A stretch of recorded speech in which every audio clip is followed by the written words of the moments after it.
5 jours plus tard, le grand prêtre Ananias descendit à Césarée avec quelques anciens et un avocat, un certain Tertullus. Ils exposèrent devant le gouverneur leurs griefs contre Paul. On fit appeler celui-ci, et Tertullus commença son discours d'accusation. Nous qui jouissons d'une grande paix grâce à toi, et aux réformes dont ta prévoyance a fait bénéficier cette nation, nous accueillons de toute manière et en tout lieu ce qui nous vient de toi, très excellent Félix, avec une immense reconnaissance. Mais pour ne pas t'importuner davantage, je te prie de nous écouter un instant avec toute ta bienveillance. Nous avons constaté que cet homme est un fléau. Il suscite l'émeute chez tous les Juifs du monde entier, étant le chef du groupe des Nazaréens. Il a même tenté de profaner le temple, alors nous l'avons arrêté. En l'interrogeant lui-même, tu pourras mieux connaître tout ce dont nous l'accusons. Les Juifs appuyèrent ce discours en affirmant qu'il était bien ainsi. Le gouverneur lui en fait signe de parler. Paul répliqua. Sachant que depuis des années, tu as cette nation sous ta juridiction, c'est avec confiance que je présente la défense de ma cause. Tu peux vérifier qu'il n'y a pas plus de 12 jours que je suis monté à Jérusalem pour adorer.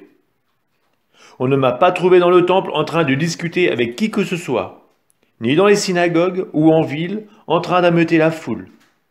Et ils ne peuvent alléguer aucun fait à l'appui de ce dont ils m'accusent maintenant.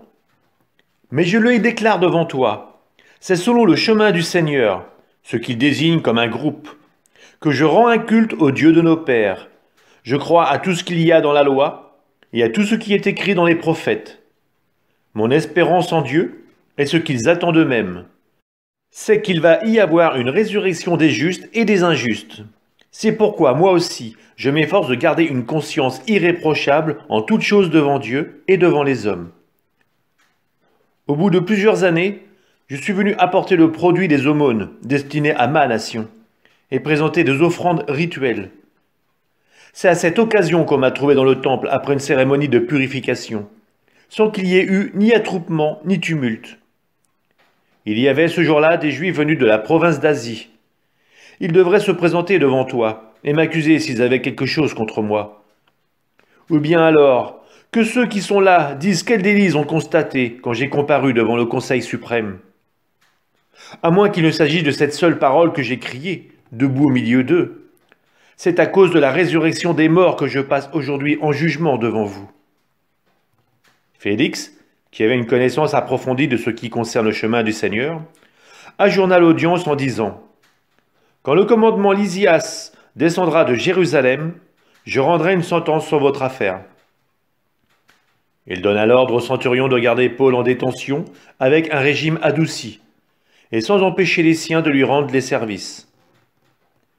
Quelques jours plus tard, Félix vint avec sa femme Drusille, qui était juive. Il envoya chercher Paul et l'écouta parler de la foi au Christ Jésus. Mais quand l'entretien porta sur la justice, la maîtrise de soi et de jugement à venir, Félix fut pris de peur et déclara « Pour le moment, retire-toi, je te rappellerai à une prochaine occasion. » Il n'en espérait pas moins que Paul lui donnerait de l'argent. C'est pourquoi il l'envoyait souvent chercher pour parler avec lui. 2 années s'écoulèrent. Félix reçut comme successeur Porcius Festus. Voulant accorder une faveur aux Juifs, Félix avait laissé Paul en prison.